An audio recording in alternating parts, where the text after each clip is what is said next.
Sa halip na magpatinag sa mga hamong kinakaharap, mas pinili ng mga magsasaka ng Barangay Victory sa bayan ng Dulag, Leyte na magkaisa at magtulungan. Binuo nila ang Victory Farmers Association at nagtayo ng sarili nilang kabuhayan. So nabuo po ito na sa pamagitan ng pagkakaisa namin. So maraming mga member ng farmers namin na gustong sumali sa association namin. Sila po ay nag-volunteer na sumali para po makatulong sa pamilya or sa community namin. Iba-iba lang, madaming ginagawa namin. Nagtatanim po kami ng mga vegetables, nag-aalaga po ng mga hayop, tulad ng mga kambing, baboy, at saka layer.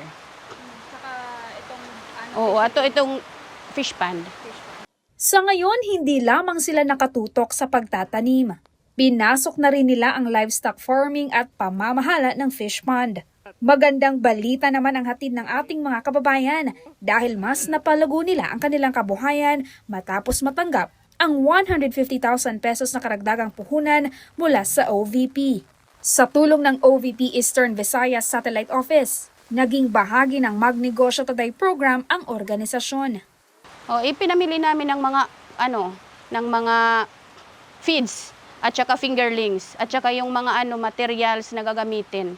So, tulad ng mga solar at saka yung aerator at marami pang iba para sa fish pond. Maraming salamat po sa grant na na-receive namin. Malaking tulong po iyan para sa aming mga officers at saka mga members kasi alam namin na makakatulong talaga yan sa pag-unlad ng aming association. Ang kwento ng mga magsasaka ng Barangay Victory ay patunay na may naghihintay na mas malaking oportunidad kung may pagkakaisa sa komunidad kasama ang sipag at napapanahong suporta mula sa gobyerno. Mula dito sa Dulag, Leyte, ako si Maribeth Adlawan, lahat para sa Diyos, bayan at pamilyang Pilipino. Valiente News.